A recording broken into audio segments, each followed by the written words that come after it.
తులవారికి గనక చూసుకున్నట్లయితే శని 6వ స్థానంలో ఉన్నాడు, మంచివాడే.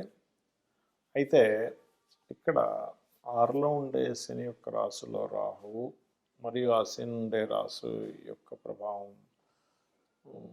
గురువు అయినటువంటి 9వ స్థానంలో ఉండడము, లాభంలో కేతు ఉండడం, ఇవి కనుక చూసుకున్నట్లయితే మీకు ఇది 2027 6వ నెల వరకు ఉంటాడు అక్కడ శని. దీనివల్ల కలిగేటువంటి మంచి ఫలితాలు ఏమిటి, జాగ్రత్తలు ఏమిటి, ఏ విషయాల పట్ల మీరు జాగ్రత్తలు తీసుకోవాలనేటువంటి అంశాలు చెప్తుంది నేనైనప్పటికీ కూడా చెప్పిస్తుంది సాక్షాత్ లలిత అమ్మవారిగా భావిస్తూ. ప్రధానంగా 6 శని మీకు ఏదైతే కెరియర్ సంబంధించిన విషయంలో ప్రయత్నం చేస్తుంటారో ఆ యొక్క ప్రయత్నంలో ప్రధానంగా విదేశాలకు వెళ్ళాలని చేసే ప్రయత్నం ఖచ్చితంగా అనుకూలిస్తుంది. అందులో ఎటువంటి సందేహం లేదు. శత్రువుపై జయం కూడా ఉంటుంది. కాకపోతే కొన్ని కుటుంబ సభ్యులు తీసుకునే నిర్ణయాల విషయాల్లో కొంత స్ట్రెస్ ఉంటుంది. అగ్రిమెంట్స్ లేకపోతే కొన్ని ఉంటాయి. ఆ అగ్రిమెంట్స్ రిలేటెడ్ సంబంధించిన కొంచెం స్లో డౌన్ అవుతుంది, అంతకుమించి ఏం లేదు. కాకపోతే మీరు ఏవైతే గృహ సంబంధించినటువంటి విషయంలో ఫాస్ట్గా అవ్వాలి, లేకపోతే హోమ్ లోన్స్ కోసం చేసే ప్రయత్నం ఏదైతే ఉంటుందో అది చక్కగా అనుకూలిస్తుంది. కాకపోతే ఇక్కడ మీ యొక్క సంతానము, మీ యొక్క ఫ్రెండ్స్, మీరు ఇష్టపడిన వారు, వాళ్ళు ఇన్వెస్ట్మెంట్స్ చేసేటువంటి అంశాల్లో కొద్దిగా జాగ్రత్తగా ఉండాలి చెప్పాలంటే. అయితే ఇది మీకు 6వ స్థానంలో శని మంచివాడే, కానీ మీ జీవిత భాగస్వామి తను ఏదైనా ఇన్వెస్ట్మెంట్, అతను కావచ్చు ఆమె కావచ్చు, చేసేటువంటి విషయాల్లో కాస్త జాగ్రత్తగా ఉండండి. కాకపోతే 9లో ఉండే గురువు యొక్క దీన్ని కూడా శని రూల్ చేస్తుంటాడు. ఇప్పుడుండే గ్రహస్థితిలో శని రాహులు ఇద్దరు రూల్ చేస్తుంటారు కాబట్టి ముఖ్యంగా తండ్రి గారి ఆరోగ్యము, బ్యాంక్ ట్రాన్సాక్షన్స్ విషయంలో కొద్దిగా జాగ్రత్తగా ఉండాలి. ఉద్యోగ అవకాశాలు అయితే కోకొల్లలుగా వస్తాయి, అందులో ఎటువంటి సందేహం లేదు. కాకపోతే ఈ ఆయుర్వేదిక్, మెడికల్ రిలేటెడ్ రంగాలు, ఫార్మా రిలేటెడ్, ఎలక్ట్రానిక్స్ రంగాలు, ఏదైనా ఆరోగ్యాన్ని ఇచ్చేటువంటిది ఏదైతే ఉంటుందో, ఆరోగ్యాన్ని మెరుగుపరిచేటువంటివి ఏవైతే ఉంటాయో ఇటువంటి విషయాల్లో చాలా చక్కటి ఫలితాలు ఉంటాయి. కాకపోతే మీకు మాత్రం ఏదైనా ఇన్వెస్ట్మెంట్ చేయడానికి ఇప్పుడు కొత్తగా మంచి ఫలితాలు ఇస్తాడు 6లో ఉండేటువంటి శని, అందులో ఎటువంటి సందేహం లేదు, గుర్తుపెట్టుకోండి. అయితే లోన్స్ కోసం చేసే ప్రయత్నం ఫలిస్తుంది. గత పాత లోన్స్ ఏదైనా తీర్చేసుకొని మళ్ళీ కొత్తగా ఏదైనా ఫ్రెష్గా లోన్ అప్లై చేసుకోవడం మీకు బాగుందని చెప్పుకోవచ్చు.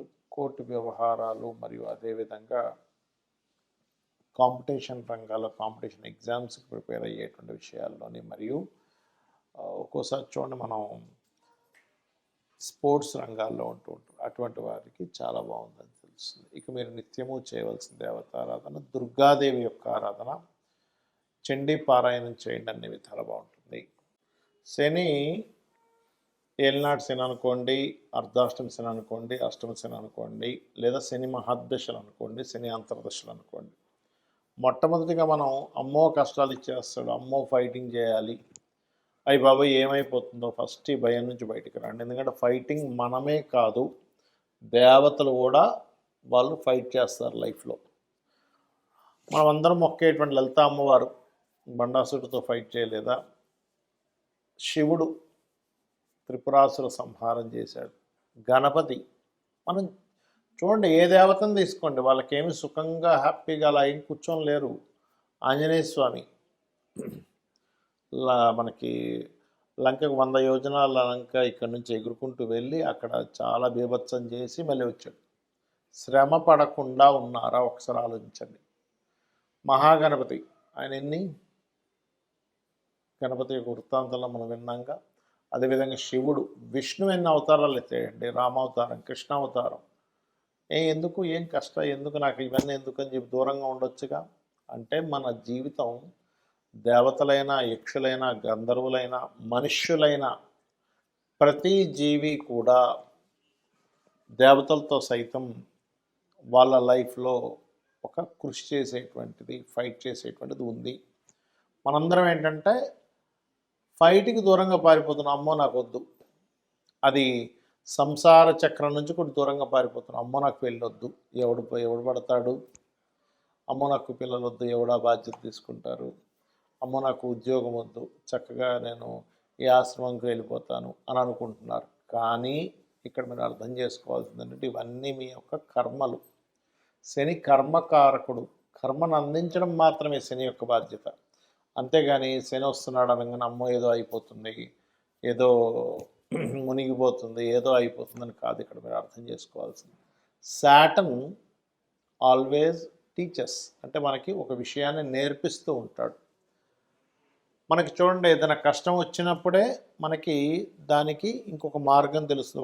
ఒక రూట్లో వెళ్తున్నాము, ఆ యొక్క రూట్లో వెళ్తున్నప్పుడు అక్కడ ఉండేటువంటి ప్రాంతం బ్లాక్ అయింది. అప్పుడు మనం ఇంకొక మార్గం గుండా వెళ్ళి గమ్యాన్ని చేరుకుంటాం. అంటే గమ్యం చేరుకోవడానికి కొన్ని ఆటంకాలు ఏర్పడితేనే మీకు మరొక కొత్త రూట్ తెలుస్తుంది.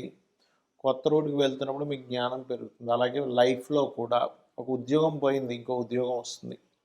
లేదా ఇంకోటి ఏదో కష్టం పడుతున్నాం, ఫైనాన్షియల్గా ఇబ్బంది వస్తుంది, అప్పుడు ఇంకో ఫైనాన్షియల్గా ఇంకెలా సంపాదించాలని తెలుస్తుంది. కాబట్టి ఏంటి, శని ఆల్వేస్ కర్మకారకుడు, లాభాలకు కారకుడు, ఉద్యోగానికి కారకుడు, ఆయుష్కి కారకుడు. ఈ పాయింట్ ఆఫ్ వ్యూలో ఆలోచించండి. శని ఎప్పుడు కూడా మనం ఎక్కువగా శ్రమ పడుతూ ఉంటే మనల్ని ప్రత్యేకంగా ఆయన ఇబ్బంది పెట్టేది ఉండదండి. నిత్యము మీరు పని చేసుకుంటూ ఉండండి, ఏదో ఒక పని, ఖాళీగా ఉండకుండా మీకు ఖచ్చితంగా బాగుంటుంది. అయితే శని యొక్క ప్రభావం తగ్గడానికి మీరు చేయవలసిన దేవతా ఆరాధనలు ఏంటో చెప్తాను.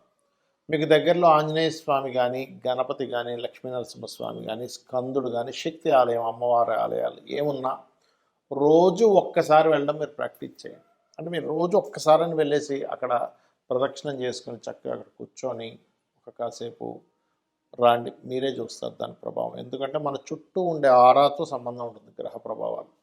ఎప్పుడైతే మనం ఒక పాజిటివ్ ఆరాలోకి ఎంటర్ అయ్యామో నెగటివ్ ట్రిగరింగ్ అనేది తగ్గిపోతుంది. పాజిటివ్ ట్రిగర్ అంటే మనకి ఏమంటే ఒక్కసారిగా గుడికి వెళ్తే అన్ని కష్టాలు పోతాయో కాదు, మీరు ఎలా హ్యాండిల్ చేయాలి, మీ మనసు, మీ ఆలోచనలు అన్నీ కూడా క్లియర్ అవుతాయి, గుర్తుపెట్టుకోండి.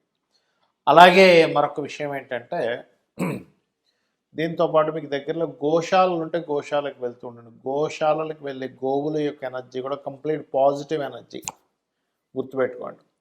అదేవిధంగా దీంతోపాటు మీరు కొంచెం ఏమవుతుంటుందంటే ఏలనాటి శని, అర్ధాష్టమి శని, అష్టమ శని, శని దశలో ఉన్నప్పుడు మనిషికి తెలియకుండానే ఒక బద్ధకము, ఒక లేజినెస్, ఒక పోస్ట్పోన్ చేయాలనే తత్వం ఇస్తూ ఉంటుంది.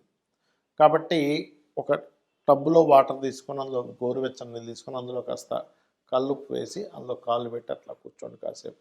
అది మరీ వేడి కాళ్ళు కాలిపోయే అంటే కాదు, గోరువెచ్చని నీళ్ళు. మీరు చూస్తారు, మీరు తెలియకుండానే ఒక నెగటివ్ ఎనర్జీ బయటకు పోతున్న ఫీలింగ్ మీకు వెంటనే సెకండ్స్లో తెలుస్తూ ఉంటుంది. అలాగే ఈ శని కుజులు పరస్పర వీక్షణలో ఉన్నప్పుడు మీనరాశిలో శని ఉంటూ ఈ సంవత్సరం మనకి పంచగ్రహ కూటమి 3 సార్లు వస్తుంది 2026 సంవత్సరంలో. జనవరిలో ఒకసారి, ఫిబ్రవరిలో 2 సార్లు, మరి చతుర్గ్రహ కూటమి 2 సార్లు వస్తుంది. అంటే ఎప్పుడూ కనీ విని ఎరుగనటువంటిది వస్తుంది. కాబట్టి ప్రపంచవ్యాప్తంగా కనీ విని ఎరుగని వింతలు చూస్తాము. గ్రూపులుగా, అది ఉగ్రవాదులే అనుకోండి, రాజకీయ నాయకులే అనుకోండి, గ్రూప్స్గా ఏర్పడడం చూస్తాము. గ్రూప్స్గా ఏర్పడి జయాల్ని వాళ్ళు జయం పొందడం అనేటువంటి చూస్తాం. వైరస్లు చూస్తాం. అదేవిధంగా అగ్ని ప్రమాదాలు, యాక్సిడెంట్లు, అటాక్లు, ఇట్లాంటివన్నీ ఉన్నాయి. కాబట్టి మీరు ఇంటి నుంచి బయలుదేరేటప్పుడు ఎక్కువగా గుంపులు ఉండే ప్రదేశాలు ఎక్కువ తిరగకండి. ఇంటి నుంచి బయలుదేరేటప్పుడు ప్రధానంగా మీరు, ఎందుకంటే ఇది 1 సంవత్సరం పాటు ఉంటుంది కాబట్టి మీ ఇష్టదైవాన్ని తలుచుకొని బయలుదేరండి. అమ్మవారు మిమ్మల్ని రక్షించి తీరుతుంది. అదేవిధంగా గోశాలకు వెళ్ళి గోవులకి బెల్లము, క్యారెట్స్ తినిపిస్తూ ఉండండి. చండీ పారాయణం చేయండి, చండీ వినండి. అన్ని విధాలా మీకు బాగుంటుంది. శ్రీమాత్రే నమః.